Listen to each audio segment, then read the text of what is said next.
আসসালামু আলাইকুম ও রহমাতুল্লাহ। কুরবানি ওয়াজিব নাকি সুন্নাহ, এই বিষয়টা নিয়ে খুবই দ্বন্দ্ব সোশ্যাল মিডিয়ায় দেখা যায়। আজকের এই ভিডিওর মধ্যে ওই বিষয়ের সমাধানটা আমরা সরাসরি হাদিস এবং কোরআনের আলোকে জানার চেষ্টা করব, যে আসলেই কুরবানি সুন্নাত নাকি ওয়াজিব, তা আপনারা এই ভিডিও থেকেই জানতে পারবেন। আমরা শুরুর দিকে জেনে নিই যে সমস্ত ভাইয়েরা কুরবানিকে সুন্নাহ বলে থাকে, কোন দলিলের ভিত্তিতে কুরবানিকে তারা সুন্নাত বলে থাকে। তাদের সপক্ষে দুটি দলিল রয়েছে। একটি দলিল হলো আম্মাজান উম্মে সালামা রাদিয়াল্লাহু তাআলা আনহা থেকে একটি হাদিস বর্ণিত রয়েছে। ওই হাদিসের ভিতরে আল্লাহ রাসূল সাল্লাল্লাহু আলাইহি সাল্লাম বলছেন, কোনো ব্যক্তি যদি কুরবানি করার ইচ্ছা করে তাহলে ওই ব্যক্তি যেন জিলহজ মাসের প্রথম তারিখ থেকে 10 তারিখ পর্যন্ত এই গোটা 10টি দিন সে যেন তার কোনো চুল এবং নখ না কাটে। এই হাদিসের ভিতরে একটা শব্দ রয়েছে ইরাদা, মানে ইচ্ছা করা। কেউ যদি কুরবানি করার ইচ্ছা করে, তাই ওই সমস্ত ব্যক্তিরা বা ওই সমস্ত ইমামগণ বলেছেন, এই হাদিসের ভিতরে যেহেতু কুরবানিকে ইচ্ছার সঙ্গে তুলনা করা হয়েছে, তাই কুরবানি কখনো ওয়াজিব হতে পারে না, এটা সুন্নাতে মুআক্কাদা। কারণ এখানে বলা হচ্ছে যে ব্যক্তি কুরবানি করার ইচ্ছা করবে, তো তাদের সপক্ষে একটি দলিল। আরেকটি দলিল হলো মুসনাদে আহমাদের ভিতরে বর্ণিত একটি হাদিস। ওই হাদিসের ভিতরে বলা হচ্ছে, আল্লাহ রাসূল সাল্লাল্লাহু আলাইহি সাল্লাম বলেছেন, 3টি জিনিস আমার জন্য ফরজ আর তোমাদের জন্য নফল। তা 1 নম্বরে হলো বেতের নামাজ, 2 কুরবানি করা, আরেকটি হলো চাশতের নামাজ। আল্লাহ রাসূল বলছেন, এই 3টি জিনিস আমার জন্য ফরজ, তোমাদের জন্য নফল।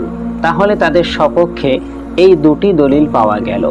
কিন্তু এই যে দ্বিতীয় দলিলটি, এই হাদিসের ভিতরে একজন রাবী রয়েছে, আবু জানাব আল কালবি নামক। মুহাদ্দিসরা এই রাবীর ব্যাপারে সন্দেহ পোষণ করে থাকেন।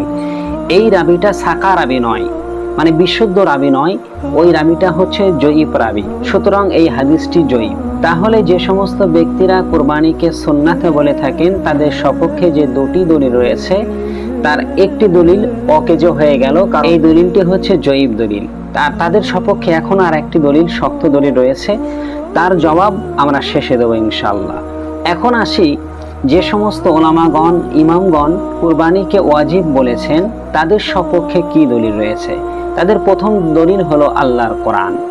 আল্লাহ কোরআন মাজিদের মধ্যে বলেছেন যে ফাসল্লি লিরাব্বিকা ওয়ানহার, তোমরা নামাজ কায়েম করো এবং কুরবানি করো। এই আয়াতের ব্যাপারে দুটি তাফসীরের ভিতরে, যেমন তাফসীরে আল কাশফ গ্রন্থের মধ্যে এবং তাফসীরে জালালাইনের মধ্যে আব্দুল্লাহ ইবনে আব্বাস রাদিয়াল্লাহু তাআলা আনহুর বক্তব্য পেশ করা হয়েছে। তিনি বলেছেন, এই আয়াতের ভিতরে ফাসল্লি দ্বারা, নামাজ দ্বারা ঈদের নামাজকে উদ্দেশ্য করা হয়েছে, আর আনহার দ্বারা হচ্ছে নহর করা, অর্থাৎ কুরবানি করাকে উদ্দেশ্য করা হয়েছে। তাহলে সরাসরি কোরআনের দলিল হলো কুরবানি করার নির্দেশ দিয়েছেন স্বয়ং আল্লাহ পাক রব্বুল আলামিন। তাই এটি কখনো সুন্নাহ হতে পারে না, এটি ওয়াজিব। ওয়াজিবের পক্ষে হাদিসের দলিল, আল্লাহ রাসূল সাল্লাল্লাহু আলাইহি সাল্লামের একটি হাদিস রয়েছে। ওই হাদিসের ভিতরে মহানবী সাল্লাল্লাহু আলাইহি সাল্লাম বলছেন, মান ওয়াজাদা সাআতান ওয়ালাম ইউদাহি ফালা ইয়াকরাবান্না মুসাল্লানা, যে ব্যক্তির সামর্থ্য থাকা সত্ত্বেও কুরবানি করলো না, সে যেন আমাদের ঈদগাহের মধ্যে না আসে। কোনো সুন্নাহ কাজ যদি কেউ বর্জন করে, তার জন্য কখনো এত কড়া হুকুম হতে পারে না।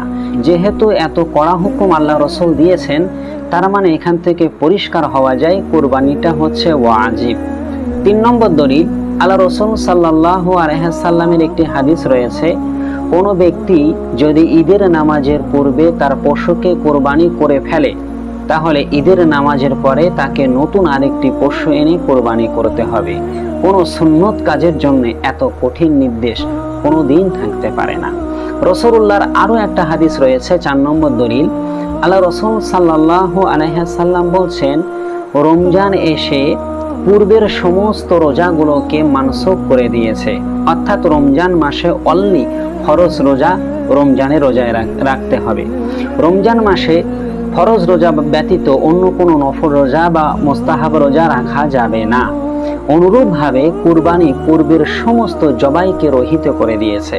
অর্থাৎ কুরবানির 3 দিন শুধুমাত্র কুরবানির পশু জবাই করতে হবে। কুরবানির পশু ব্যতীত অন্য কোনো পশু জবাই করাটা, শুধু খাবার উদ্দেশ্যে জবাই করাটা সম্পূর্ণ হারাম, অবৈধ। তাহলে এই 4টি দলিল থেকে খুবই পরিষ্কারভাবে জানা যায় কুরবানি নিঃসন্দেহে ওয়াজিব। এই জন্য কুরবানি সংক্রান্ত এত কড়া হুকুম আল্লাহ রসুল এবং স্বয়ং আল্লাহ দিয়েছেন। আর তাদের সপক্ষে যে 2টি দলিল ছিল, তা একটা দলিল জয়ীফ আর একটি দলিল বেঁচে রয়েছে। ওই একটি দলিল দ্বারা এই 4টি দলিলের মোকাবেলা কোনো সময় করা সম্ভব না। তারপরেও হানাফি মাযহাব থেকে ওই দলিলের সপক্ষে আল্লামা কুদুরি রহমাতুল্লাহ আলাই তিনি জবাব দিয়েছেন। এছাড়া আল্লামা মুরগিনানি রহমাতুল্লাহ আলাই তিনিও জবাব দিয়েছেন, যিনি হেদায়ার লেখক। তানারা বলছেন, কোনো ব্যক্তিকে যদি কথা বলা হয় যে তুমি যদি নামাজ পড়ার ইচ্ছা করো, তাহলে নামাজের পূর্বে সর্বপ্রথমে তুমি উজু করে নেবে। এই কথা বলার দ্বারাতে কখনো নামাজের হুকুম ফরজ থেকে তা হালকা হয়ে যাবে না। অনুরূপভাবে আল্লাহর রসুল এখানে যে বলেছেন, যারা কোরবানি করার ইচ্ছা পোষণ করো তারা যেন তাদের চুল এবং নখ না কাটে। এখানে যে ইরাদা শব্দটি ব্যবহার করা হয়েছে তা দৃঢ়তার জন্য, হুকুম হালকা করে দেওয়ার জন্য নয়।